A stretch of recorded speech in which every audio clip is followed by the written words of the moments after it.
Hi, this is Joette with BalloonCoach.com, and I'm so glad that you have joined us to learn more about your business Facebook page. We have a previous recording that you can see on the YouTube channel that was kind of part one that showed you the difference between a business page and a personal page. And if you missed that, the number one thing is that you want to make sure that you have your personal page first, and then you build your business page off of that. If your page has friends, then that is not a true business page. So go back and check our first recording and get that information. And what we're going to do now is kind of move forward with some other questions that people had on their business page. And I'm going to change things over and let Mindy be our presenter. You'll be able to see her screen and hear her. So Mindy, I just need you to push the screen share. Great, we've got you there. And we now see Mindy Neal's Facebook page. And I refer to Mindy as my computer goddess. She's amazing about knowing technical information and has really helped me a lot with growing the Balloon Coach website and all the technical stuff we have going on behind the scenes with our webinars. So Mindy, thank you so much for joining us today. Thank you for having me. Well, as you can all see, I'm just a little nutty. I'm the Energizer Bunny here, and this is my friend page. So it's all about my friends and building an audience there. So you should all be familiar with what your friend page looks like. You've got your cover photo, your profile photo. You'll see some other things that kind of pop up, just they're extra goodies that I have on my in my browsers. So if you have questions about that, please go ahead and ask. But you'll see over here on the left, I have businesses, places that I work. And you'll see that it pops up here. I am a coach at Infusionsoft. I also created my own little thing. I also have fake businesses, but that is my fan page. So how do we go about connecting this work stuff to our work page? Well, let me move my thing over here a little bit. Sorry, I'm maneuvering around my GoToWebinar. So I'm going to go ahead and switch to my fan page. This is one of them. I have a few. And you can have more than one. That is one nice thing. So if you do have multiple businesses or you have multiple activities from a business perspective, you can have more than one page. So once I have this page set up, I can go ahead and refer to that as my work page. But let's look at a couple of things here. So across the top, this is my URL. By default, you're assigned a number for your URL. So you want to make sure that you're changing that. Again, this is my fan page. I can tell this is my fan page because I have likes instead of friends. I have other tabs that are available here. I have a call to action. And also, when I hover over my cover photo, a little message pops up. And I'm going to show you how you can create specific messaging with regard to that. Okay. Another thing I have here, and this is a really cool ninja tool, is that I can collect leads for my newsletter right from Facebook. So I can put in a lead capture right from here. This is something that you can ask me about later. In my timeline, anything that I post here is available for advertising, so I can boost posts, any promotions that I'm running, and create advertising to get more likes based on these posts. They don't automatically show up in everybody's feed, but they are available to if you're strategic about it. Whereas the friend page, you have to have somebody, you have to be favorited in order to see those posts a lot. So let's dig in a little bit deeper into my fan page here. So if I go to About, I'll be able to see some of the things that I set up when I set up my fan page. And this would probably be the most important, and that is the Facebook web address. Like I said before, this is usually defaulted to a number. So I can come right here and I can edit it. You're only allowed to change this 2 times in the lifetime of your fan page, so make sure that it's something that you want. Now, if you change the name of your business in a couple of years, you can just let Facebook know, and they'll usually let you do it. But again, you're only allowed that twice in the lifetime of your fan page. So choose wisely.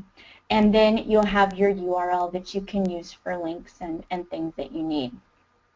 For my particular case, I didn't use a start date. I wanted to keep this evergreen, but you certainly can. It depends on the life of your business. Now, mine is strictly online, so I'm not putting a street address in. I don't have a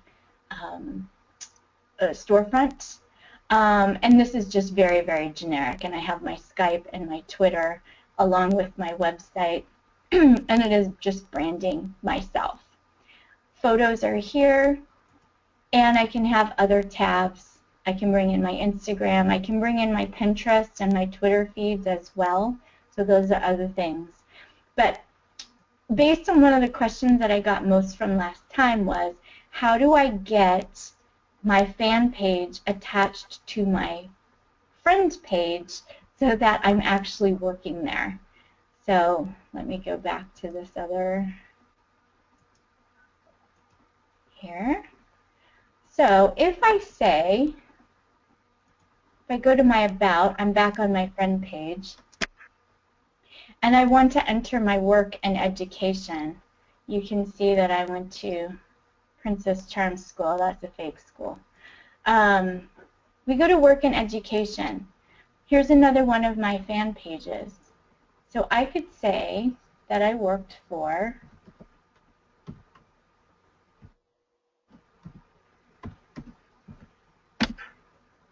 hopefully this will work. There I go. So I typed the end URL of my company name, of my fan page name, and that way it will pop up. And my position, it typically will only let you do what's been previously done in Facebook, and then you hit save. And then you can add friends if you need to, other people who have worked with you, and that's it. That gets rid of the little suitcase, and now that is attached to your fan page so that you're actually working for yourself, and you can share it with everybody else that's friends with you, which is really good. That'll drive up your likes. The important thing about likes, quality likes, it also drives down advertising fees. The more likes you have, it opens up more doors for you. Okay? So that's how we add a workplace to our front page. Right. Thank you, Mindy, because that's one of the #1 things that I find from going to a lot of people's business pages is often when I'm on their personal page and I click on their business, I end up with a blue suitcase and I don't get taken to their actual business Facebook page. So that is a wonderful tip on how to do that. Thank you. Yes, you're welcome. So now I think there were some other questions. I don't have my list sitting in front of me. What were some of the other questions? The other questions is you can always go in and make changes in that area just like you did, correct? Mm-hmm. Yes, this is evergreen. You can always come in and update. If you change jobs, you can update them. I have a lot of places that I work here, Disneyland Paris, it's all fake. There's a funny story behind that. Anyway, yes, you can add as much as you want. Great. So then the next question is, when we're on that business page, how do we create those call to action? Ah, good question. Okay, so let me go back to my page here. Call to action, the first one is right here. Okay, so we can edit the call to action. And this is what Facebook limits you to. So you can book now, contact us, call now. It's as simple as that. So right now on this particular one, I have send a message and then save.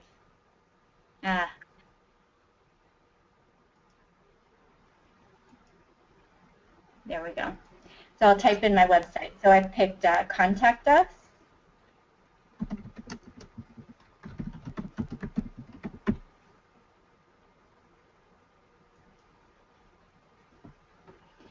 Typically it updates. There we go. It is a computer. Right. And of course, that always is going to happen when you're trying something. Yeah. Okay. So that's one way to do it. Now, here's another really cool thing. So we have this cover photo, and you see the little box that pops up that just says cover photo. A lot of people don't know that you can do this. I think it's because my other page is open. That's why.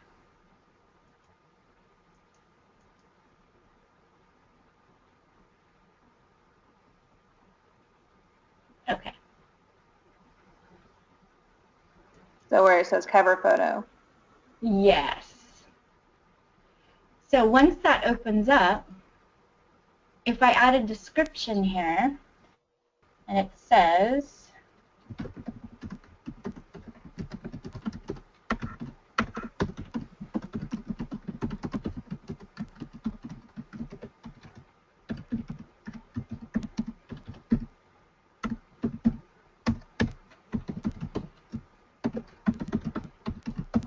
Great. So in that description, you're putting in your phone number, your email address, and a message. That's wonderful. yes, always a call to action, always the contact information, because this is what will happen. Let me refresh my screen.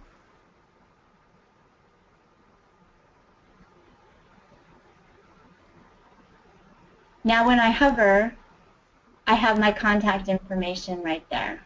That is anybody awesome. Phone number and my email. Mm-hmm. So we could change that description from time to time. So if right now we're promoting New Year's Eve events, we could go in and type, call us for the best balloon drops in town, and then our phone number and that kind of stuff. Yep. Yep. And I've done things where I've done click here now. Let me show you some another page that I've done. So in your image, in your cover image, you can create calls to action here. So here, same thing. I created a nice big box for Tina. I have a click here, even though the click here just takes you to the cover page and more information. But that still is useful. Plus, I have a link to her website here. So it's engaging for people, plus they're enticed to like it. That is great. It's an easy tool to use now that we know how to do it, and we can change it from time to time to make it special and fun to get people participating when they come onto our page. I love it. Yes. What other tips do you have for us to use in our business page to engage our followers in participating on our page? Well, definitely check out some of the free tools available through WooBox. That's how I'm able to add Pinterest and Instagram feeds. You can also link up your Pinterest and your Instagram to Facebook. So, for example, if I'm on Instagram and I post a picture, I can have that go straight to my business page or my friend page. That creates a lot of visual interest. Anytime you can post visual, the better. They tend to be more engaging than others. And also testing that information. So when you're looking at what posts are doing well and what other people are sharing, note that images tend to share more than just texting or text posts. Let me go back to here. And the site you were telling us to use is that WOO box? Yes, WooBox. And then another tool that I use for posting is called Buffer. There are actually three sites that utilize this here, and you'll see it right here, Buffer. Buffer allows me to do posts on my Facebook, Twitter, LinkedIn, my Facebook fan page, my Facebook groups, all at the same time. It's similar to Hootsuite, if you've ever used Hootsuite, which tends to be more Twitter-based. And there's another platform out there called Post Planner, and that does the same thing, where you can actually schedule your post and plan it out. So that's another really important part of Facebook. There's some randomness to it, but really as far as the fan page, it should be planned, and it should be planned according to when you have events going on and being as image friendly as possible. So I tend to scour Pinterest actually for some really good visuals and also some stock photos. Your business is very visual, so you probably have your own photos, and I know that you have Jill coming on in just a couple of weeks to teach you all how to do better visuals, and that is amazing. I can't wait to watch that. But for the time being, anytime you can get an image and then plan it out according to your event schedule, so everything is escalating in your Facebook, the more engaging that's going to be. Also creating calls to action, very important. Telling your audience what you want them to do. Please share this. Please like this. Give me a comment. Tell me what you think. Really speaking to them and having conversations is wonderful. Another little tip, if I want to engage more people in, say, Scottsdale, I can use the @sign, and the @sign is going to pull up some of the other friends and fans and things like that. So if I put the @sign and then followed by Scottsdale, Arizona, this post is going to be exposed to the 63,000 people who like it. Okay, note that. So I'll use that a lot in the realtor that I just showed you when she's posting a home and she lives in Scottsdale. When we do this, it exposes it to that market. It will bump up in people's feeds that way. Same would be if you have a complementary business. So if I did, let's see, if Balloon Coach will come up. I would hope so. There it is. So it's another way to tag another business in there. So that's going to give me exposure to her 697 people. So if you're doing events in a specific city and you want to really promote it, I recommend using the @sign and then whatever city you're going to. So say it's Chicago. So that exposes you to those 1.6 million as well as the additional 7.8 million that have visited Chicago. So would you just use that at the end of your post, like, please share this photo with all your people that you know that are celebrating for New Year's, and then put the @Chicago at the end of it, or does it need to be in the message, or does it matter? It can be sandwiched within the message. So let's say my message actually is big event in Chicago. Come visit me there. Okay, then when I post it, it's exposed to everybody who's likes Chicago. Very, very cool. I love that. One of the questions I have for you is, with doing things like that with the @sign, is it helpful to do the hashtag when you're posting something? Like at the end, should I be hashtagging Balloon Coach when I'm putting things on Facebook, or does that need to really stay more for like Twitter and Instagram? Yeah, that's exactly right. So the hashtag comes into play with Twitter and Instagram, and a lot of people have those three media linked up together. So when they're creating one post and it shows up on Instagram, Facebook, and Twitter, the hashtags are really more for the Instagram and Twitter. They're just combining, they're posting once to all three platforms, if you will. So the @sign is basically Facebook's hashtag. Okay. That is great, because I think I see that a lot of times where there's so many hashtags, and I've always wondered, is it really helping you out? But it's only going to help you out if you're posting it at the same time to the other mediums, correct? Correct, yeah. Okay. What other things have you seen that have helped your audience participate in your conversations? Like, do you use polls? Do you ask specific questions? What kind of things do you do to actually get people commenting and participating? Yes. Quizzes and asking questions. And I'm a little bit of a rebel, so I will ask sometimes very provocative questions. Typically, those are on my friend's page as opposed to my fan page. But really finding out somebody's opinion and then following that up with relevant offers. That tends to be what I do. So I'll engage in a series of questions over the course of, say, 7 days. Again, very thought out, very methodically planned. And then it'll follow up with an offer based on those questions. Typically, some of the conversations I've had on Facebook have lasted more than a week or two, because people are still chiming into that, and they share very virally. So asking people to share, sending the messages, all of those work very well. And also the cross-promotion. So my Twitter and my Facebook are linked up, and I have a lot of people that follow me on both. So when I have conversations going on in Twitter, it spills over to Facebook, and vice versa.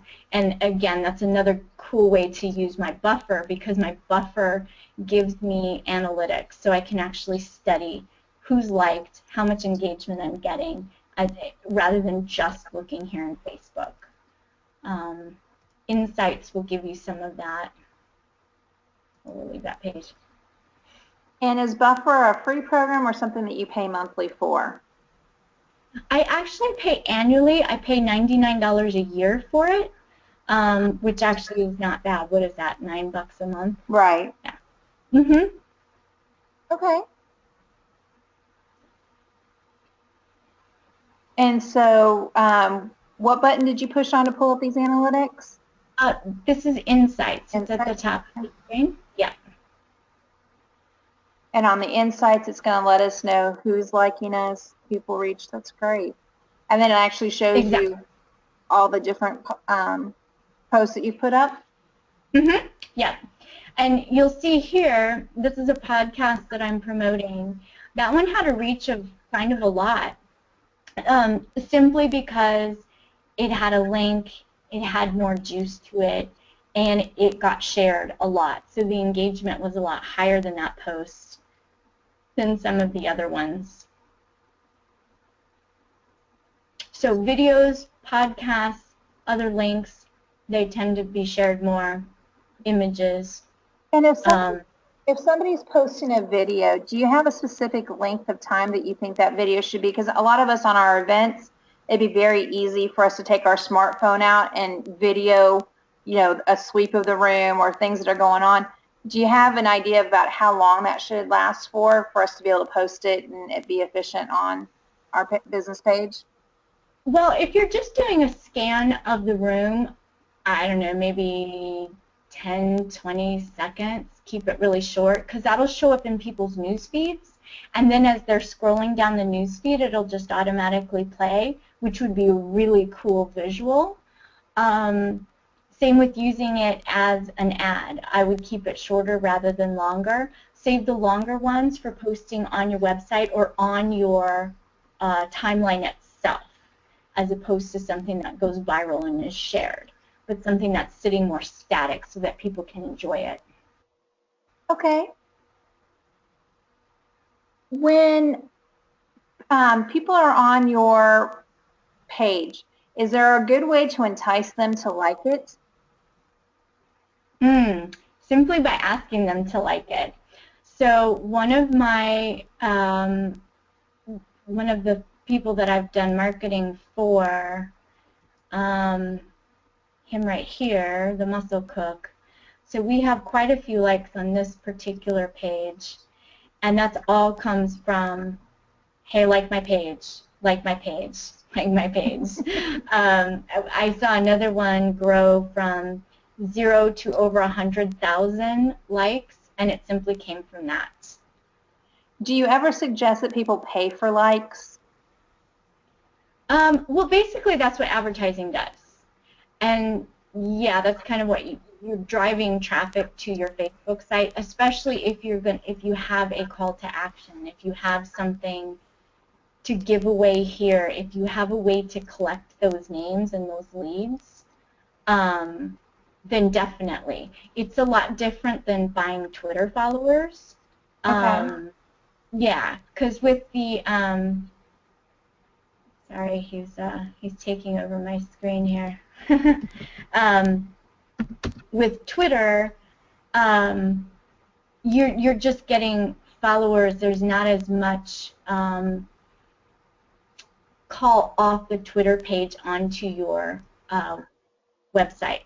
You have to do a lot more work to get that to happen. But as I've showed you here, I can drive traffic and my likes. Get back to my own page. Straight to my web form where I can collect leads and then I can start an email campaign. So when I create an ad, I am getting likes because once you reach a certain threshold, you get more perks, if you will, from Facebook. But the real key here is this, because if I'm able to get their email address, then I'm able to write them. So it gets them kind of off my Facebook page into my sales funnel, which is where I shine. I mean, I shine in Facebook, but I shine more in my email. You can have longer conversations. They're a little bit more private than having something splashed about on a public page. I can talk specifically about the sale that I want to have or specifically about the education that I want to offer when I have their email address. So as much as it is fun to see 100,000 likes here, this is really the ultimate key. This is the goal right here. It's not necessarily the likes, it's the sales. And to put this onto their Facebook page, is that something where they need a special program to do that, to do the lead capture of the email address? No, I used WooBox for this. WooBox is free, and it's really easy to use. You basically just log in with your Facebook, and this is a static tab. I can teach anybody how to do it. That's great. So it sounds like after we get off this training, everybody should go over and check out woobox.com and Buffer and Yes. see which programs would work best for them currently. And if they're not prepared for the cost of Buffer yet, to put that into their plan for the future to help them manage everything and put a plan in place. Yes. And another great tool for planning your content is really just an Excel spreadsheet. Just make a spreadsheet, put some dates in there, and talk about what you want to have. You should have, especially coming into the new year, have your events for 2016 mapped out, when you're going to have them, how you're going to promote them, and what the associated social media content will be based on when the event is. How many days ahead of time do you need to promote? How many people do you want to get involved with that? All of that is mapping and process planning. Mindy, again, you've done an amazing job giving us some great information and some wonderful resources. I know it's the end of our time with you. So what I'm going to do is let people know that if you would like to touch base with Mindy, she is a friend of mine on Facebook, Mindy Neal, and you can check her out. And if you're wanting extra help and support and want to pay for those services, she is a great contact for that. So feel free to go online and check her out. Mindy, thank you so much for your time today. Thanks, Joette. My pleasure. I'll be on anytime you want. Great. Well, what we're going to do now is I am taking us back to ballooncoach.com, and that's how y'all got here today. I want to let you know that we have several services coming up for those people who find me on Facebook and haven't ever been to ballooncoach.com before. We do a monthly class where we have a guest speaker come in. You can do your guest class for just $25 a month and be reoccurring, or $35 for a one-time visit. And our next one is coming up December 15th with Boost Your Visual Marketing and Create Images That Sell. It's not just about taking a photo or how to edit a photo, but it's about all the different images that we use. And in the balloon world, images are key. So I wanted to let you know about that upcoming training. If you're watching this after that training, what's great is we always have a monthly class. The next thing I want to let you know about is our free blog. When you go onto the website, you can often find different blogs about different topics that I have found interesting, people that I have interviewed, different products that are out there. And what will happen is after the webinars, I put a few tips on and then put a link on them so you can go back and see our past free webinars. All of our live web classes are an hour and a half, and they are recorded so that you can go back and replay the information later. And all paid classes are only available through our member check-in. So you go into our member area and access it there. So I appreciate you all checking out Balloon Coach today and checking out part 2 of our training for Facebook for Business. The way you present yourself online is super important because everyone is searching online now. They're not looking in the yellow pages. They're coming online to find you and interact with you with your business. So you want to do the best that you can to promote a professional image. I hope that you enjoyed today's class, and I look forward to seeing you again at ballooncoach.com.